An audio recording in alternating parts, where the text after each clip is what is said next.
Alright, what's going on, everyone? Welcome to Ocotillo Wells. I'm Josh, and this is the Each Adventure channel. And today, I'm out riding the CRF250L. And I'm going to do a little video about 5 things that I hate about it. Now, before I get started, I want to say it is a great bike. It is a very great bike, actually. And as you can see, I'm going to try to climb this hill right now.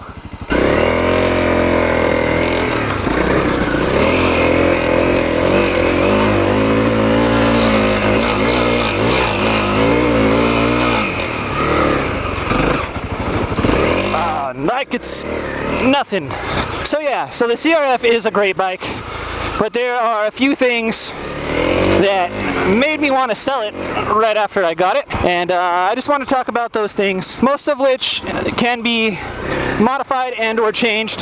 Oh, what do we got here? Bummer. Yeah, there's a few of those out here. Wanna go back to the road? Yeah, go along the ridge. Yeah, there's a few of those out here in Ocotillo Wells. I don't know if it's for incidents that have happened here or just in general. A lot of motorcycle riders, professionals. It's one of their favorite places to come, but it's sad. But anyways, so yeah, so 5 things that I hate about the CRF250L. Number 1, and this one's kind of nitpicky, the left handlebar controls. So I'm talking my horn, blinkers, what else? High beams. Honda, for whatever reason, flipped the buttons upside down. I never thought this was a big deal until I started riding the TT250 a lot, but the horn is just in the wrong spot. Like, the horn and the turn signals are completely backwards. And it's a minor annoyance, but it's something that irritates me because I have to readjust my feel for the controls every time I get on this bike. And, you know, I don't feel so comfortable doing that. Ooh, gotta be careful coming over these hills. So yeah, that's kind of issue number 1. It's just one of the things I don't like about it. And like I said, it's a nitpicky thing. If you ride multiple bikes, it's kind of weird having to adjust your feel back and forth, especially when the other one feels so much more natural. And just to confirm that I wasn't crazy, I went and I looked at some of the other dual sports to see what their control positioning was like. And it turns out they're all exactly the opposite of this one. Every bike I checked, an XT250, DR200, TW200, DRZ400, all of them, they were all completely opposite of this. Second thing I hate about the CRF250L, the gearing. The stock gearing is really, really terrible. There's a lot of people out here this weekend. I did not think there'd be this many people. Welcome to riding in California, everyone. So yeah, so the second thing I hate about it is the gearing. The stock gearing on this bike is absolutely terrible. It's actually pretty good for street riding, but it has no, there's no low end power on this thing at all. And that really sucks, and I learned that the hard way trying to climb hills and stuff, and it's no good. So the bike comes stock with a 14-tooth countershaft sprocket, so that's a front sprocket, and a 40-tooth rear sprocket. Which, like I said, that gearing is pretty good for highway riding, but it's pretty sucky for dirt. For anything like this, anything above and beyond, you know, a regular fire road. Oh, whoops. So I started by changing the front to a 13. I heard that was the best mod that you could do. The best bang for your buck to give it some more oomph. And that made a huge difference. It was like a completely different bike. But I still found myself having to shift down a lot more than I would have cared for. I don't know how these whoops get here. Seriously, they're everywhere. So next mod was to up the rear sprocket to a 42, and that has completely changed everything so far. Cool. Which one? This one right here? That big one right there that looks like it's straight up. Yeah. It looks pretty steep from right here. Let's go right here. Is that little baby bump? It leads over there. Alright then. I don't want to get up there and have to come down and get... Let's go check it out, come on. It still looks steep. This part, no. The first two, no. The third one, though, looks like it's like off camber. Somebody has to check it out. I'm not going to do it. Not only that, but I can't see anything.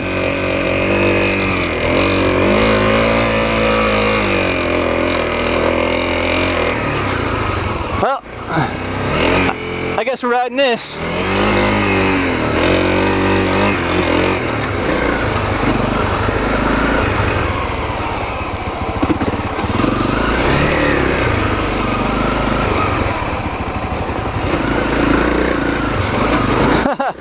All right.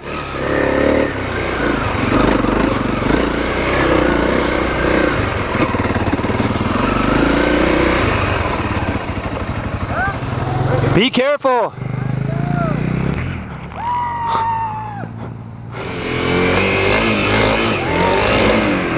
Some gnarly single track over here. Easy peasy. Easy peasy. Alright, so the third thing I hate about the CRF250L is the seat. The seat, well, I guess most dual sports have uncomfortable seats. So I would really like to see the manufacturers start putting some more comfortable seats on the dual sport, because, you know, it's really not comfortable for riding in the dirt. And it's really not comfortable for riding on the street either, and especially after riding my TT250. But yeah, the seat is really, really uncomfortable. Oh no. So I definitely want to look into getting a better seat. I've heard really good things about the C Concept seats. Oh man.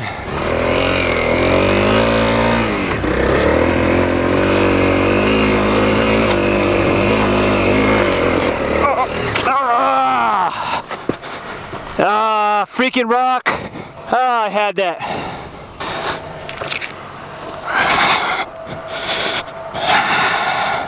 Almost made it.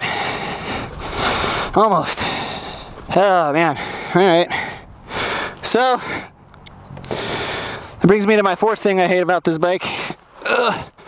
The stock tires. The stock tires are terrible. They lose traction really easy.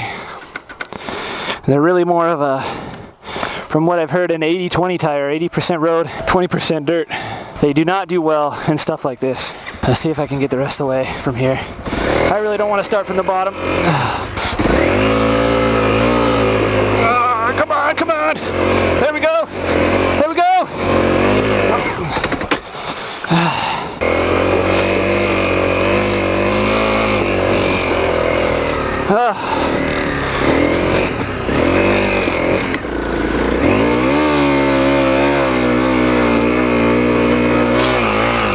Not again. No, no, no, slide.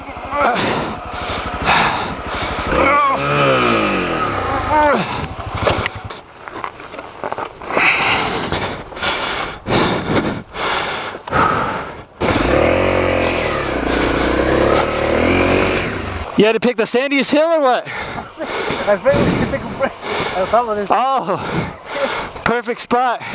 So yeah, fourth thing, if you want to do any kind of normal off-roading, any type of semi-technical trails, definitely replace the tires. I'm done right now. I am done. That was pretty cool through here. Alright, so now that we've climbed the hill from hell, the fifth thing, which should have been apparent on the hill, the fifth thing I hate about this bike is the weight. It is the heaviest 250 dual sport in its class by 20 to 30 pounds. And while you can't feel it so much on the trail, you definitely feel it when you drop it. Now, out of all the things that I've mentioned so far, aside from, you know, switching out the handlebar controls, the weight is really the one thing that you can't really do much about. I mean, you can drop a couple pounds here or there, but for the most part, it kind of is what it is. So, does it make it a bad bike and unrideable? No, because, you know, people ride, you know, like the DRZ400 and the XR650, the DR650. People ride those bikes all the time in terrain just like this, and those bikes do weigh quite a bit more. So, do I think it's unmanageable? No. This is my second dual sport, so coming from an XT250, which is about 25 pounds less than this thing, you can definitely tell the difference, especially when you drop it. The weight's distributed really high. I've heard things say that the weight is really low on the bike, but that has not been my experience so far. I feel that... Don't hit that rock. I feel like it's incredibly top heavy, especially compared to, like I said, the XT250 or even the TT250. So yeah, so those things aside, it is a great bike. Oh, you know what? There's a bonus.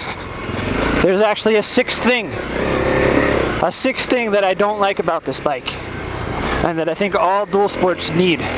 The fuel capacity of this bike is only 1.9 gallons. That's not nearly enough for a day's worth of riding. Now I know you can carry the rotor packs, I know you can get an aftermarket gas tank, but considering that TT250 has almost a 3-gallon tank, it's kind of unacceptable. All right, yeah, so there it is. There's my 6 things.